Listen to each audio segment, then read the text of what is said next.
Chers frères et sœurs en Christ, bonjour et bienvenue sur la chaîne L'Éternel est mon berger. J'espère que de là où vous nous écoutez, vous allez très bien. Nous allons bien par la grâce de Dieu, Flore et moi. Et nous avons créé cette chaîne pour partager la parole avec vous. Dans cette vidéo, nous allons poursuivre la lecture du livre d'Esther. Et nous lirons dans cette partie le chapitre 8. Le chapitre 8 est intitulé « Édit en faveur des Juifs ». Fermons les yeux et demandons au Seigneur l'intelligence de sa parole. Éternel Père céleste, Dieu trois fois saint, Dieu miséricordieux, nous t'appelons aujourd'hui pour que tu viennes et nous donner l'intelligence de ta parole afin que nous puissions comprendre tes saintes écritures et les mettre en pratique. Éternel, tu as dit, là où 2 ou 3 sont réunis en ton nom, tu es présent. Viens, assiste-nous dans cette lecture. Amen. Esther 8, là il est écrit. En ce même jour, le roi Assuérus donna à la reine Esther la maison d'Aman, l'ennemi des Juifs, et Mardochée parut devant le roi, car Esther avait fait connaître la parenté qui l'unissait à elle. Le roi ôta son anneau, qu'il avait repris à Aman, et le donna à Mardochée. Esther, de son côté, établit Mardochée sur la maison d'Aman. Puis, Esther parla de nouveau en présence du roi.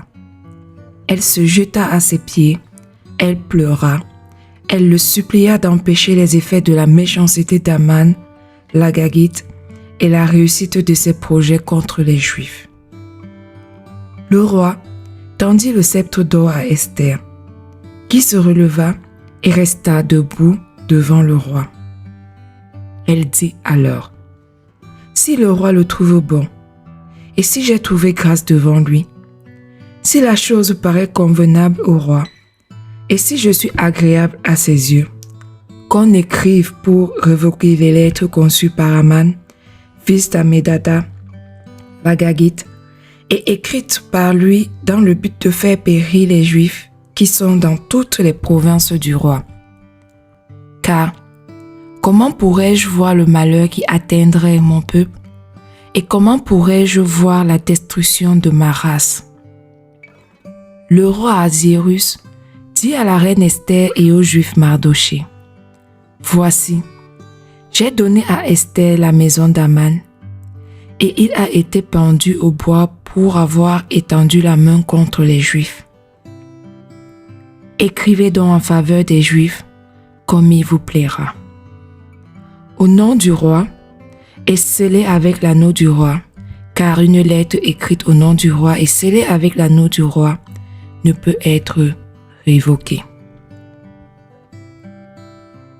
Les secrétaires du roi furent appelés en ce temps. Le 23e jour du 3e mois, qui est le mois de Sivan, et l'on écrit sur tout ce qui fut ordonné par Mardochée aux Juifs, aux satrapes, aux gouverneurs et aux chefs des 127 provinces situées à l'Inde à l'Éthiopie, à chaque province selon son écriture, à chaque peuple selon sa langue, et aux Juifs selon leur écriture et selon leur langue. On écrivit au nom du roi Assuérus, et l'on scella avec l'anneau du roi. On envoya les lettres par des courriers, ayant pour monture des chevaux et des mulets nés de juments. Par ces lettres, le roi donnait aux Juifs, en quelque ville qu'ils fussent, la permission de se rassembler et de défendre leur vie, de détruire, de tuer et de faire périr avec leurs petits-enfants et leurs femmes, tous ceux de chaque peuple et de chaque province qui prendraient des armes pour les attaquer, et de livrer leurs biens au pillage.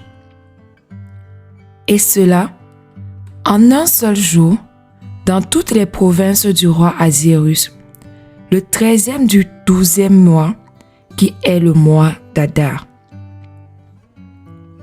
Ces lettres renfermaient une copie de l'édit qui devait être publiée dans chaque province et informaient tous les peuples que les Juifs se tiendraient prêts pour ce jour-là à se venger de leurs ennemis. Les courriers, montés sur des chevaux et des mulets, partirent aussitôt et en toute hâte d'après l'ordre du roi. L'édit fut aussi publié dans Suse, la capitale. Mardochée sortit de chez le roi avec un vêtement royal bleu et blanc, une grande couronne d'or et un manteau de byssus et de pourpre. La ville de Suse poussait des cris et se réjouissait. Il n'y avait pour les Juifs que bonheur et joie, allégresse et gloire. Dans chaque province et dans chaque ville, partout où arrivait l'ordre du roi et son édit, il y eut parmi les Juifs de la joie et de l'allégresse, des festins et des fêtes. Et beaucoup de gens d'entre les peuples du pays se firent juifs, car la crainte des Juifs les avait saisis. Amen, amen, amen. Éternel Père Céleste, nous te rendons grâce, parce que ce matin encore, tu as permis que nous puissions écouter ensemble ces saintes écritures du livre d'Esther au chapitre 8. Chers frères et sœurs en Christ, n'oubliez pas d'aimer la vidéo avant de fermer la page, de partager sur les réseaux sociaux pour agrandir la communauté, et je vous donne rendez-vous demain pour la fin de cette lecture du livre d'Esther, et nous lirons les chapitres 9 et 10. Le chapitre 9 sera intitulé « Vengeance des Juifs » et le chapitre 10 « Éloge de Mardochée ». Allons dans la joie, la paix, l'amour et la santé, surtout la santé, de notre Seigneur Jésus-Christ. Et n'oubliez pas, l'Éternel est mon berger, je ne manquerai de rien. Amen.